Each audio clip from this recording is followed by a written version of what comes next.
fearsome half-bull, half-man creature, the birthplace of the father of the gods of Olympus and origin of the maiden flight of mankind. Welcome to Heraklion, once a port town of arguably the oldest city in Europe, today a bustling city with lively tavernas and traditional cafes, inviting you to savor the kind and welcoming spirit and experience its historical atmosphere. Rocca, Mare, Koules. This Venetian fortress had many names through the centuries. Fort of the Sea during the Venetian rule, Sukulisa or Water Tower during Ottoman rule, which later evolved into Koules, in the daily language of the Cretans. In its current form, it was built in the 16th century by the Venetians to fortify the protection of the port. The smaller tower that once stood in its place proved to be insufficient in the age of gunpowder and cannons. The fort consists of 2 floors, with 26 apartments on the ground floor, all lit by large skylights. Venetian walls. The city walls stand as the world's best preserved fortifications from the 15th and 16th centuries and took over a century to build. Cretan men aged 14 to 60 were mandated to contribute a week of unpaid labor annually to the construction. In addition to quarries, materials were also sourced from the ruins of the Minoan palace of Knossos. Knossos Palace.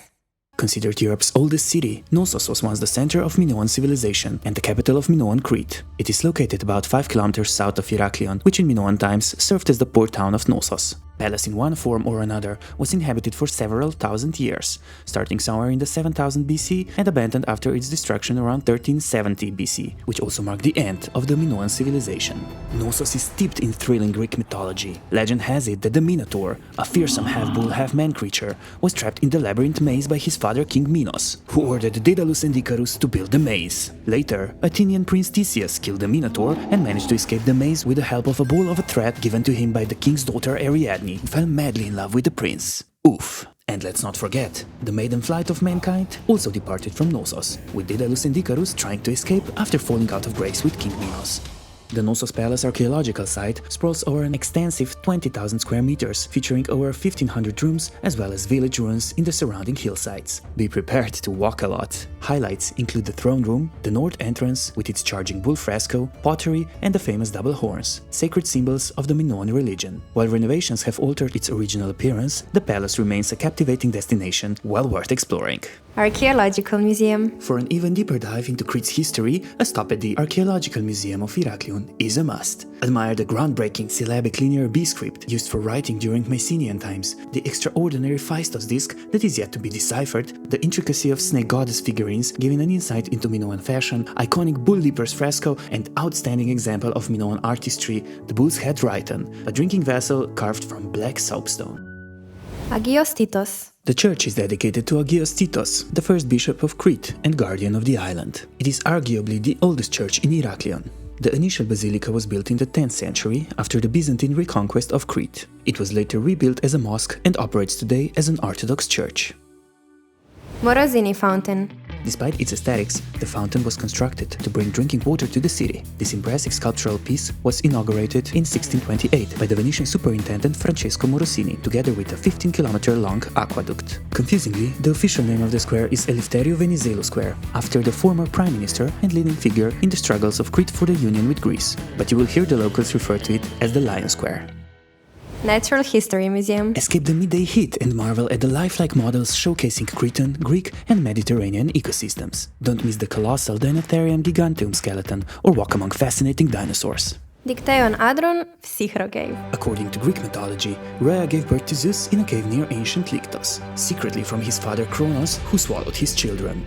2 caves match this description: Dicteion Adron, near the village of Psychro, also known as Psychro Cave, and Ideion Adron, over the Nida Plateau in the heart of the island. Psychro Cave is among Crete's most famous caves. A paved path with oak trees leads to the cave, with an optional donkey ride for the more adventurous. It is worth stopping to catch your breath and fill your lungs with thyme and sage-scented mountain air, enjoying the panoramic view of the plateau. Passing the entrance, you immediately feel the temperature difference. Inside, stalactites and stalagmites adorn the cave. Like a chandelier hanging over the lake is a massive stalactite aptly named the Mantle of Zeus. At the back of the lake, you can easily see a small area where, according to legends, the father of the gods of Olympus was born. Hersonissos. A short drive from Heraklion, you will find the picturesque town of Hersonissos. Don't be confused with the naming, as there are actually 2 parts: the seaside former harbor, now resort part, officially named Limenas Hersonissos, or the port of Hersonissos, and the village of Upper or Old Hersonissos, further inland, a typical Greek village surrounded with charming, traditional restaurants. A quick bonus tip. Start your day with a creamy freddo espresso and a bowl of Greek yogurt topped with fresh fruit. Don't miss out on trying these traditional delights while exploring the area. Many restaurants offer authentic dishes including appetizers like tacos, fried feta, and a classic Greek salad. Seafood lovers will enjoy grilled fish, seafood pasta, and shrimp saganaki, while meat enthusiasts can indulge in gyros, moussaka, and souvlaki. Treat yourself to a glass of wine with your meal for an extra special dining experience. What is your favorite Greek food? Let us know in the comments below. CretAquarium.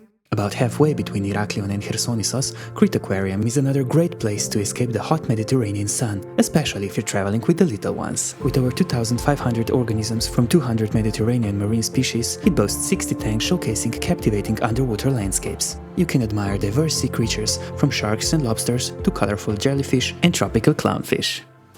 We'd recommend renting a car to fully experience the lovely ambience of the rest of the island. Stroll the cities of Agios Titos, Retimno and Hania, mingle with lemurs in Amazonas Park, paddle the lake Koules, visit the waterfalls in Richtis and Kurtaliotico Gorge, trek the monastery Cattolico, Setan Limania and Marmara Beach, and explore the caves of Matala Beach, palm trees of Vai Beach, pink sand of Elafonisi, or alternatively, blue waters of Kiedrodassos Beach. If your rental insurance allows it, visit the turquoise waters of Balas Lagoon. Now if you're ready, simply tap the thumbs up on your way to the airport.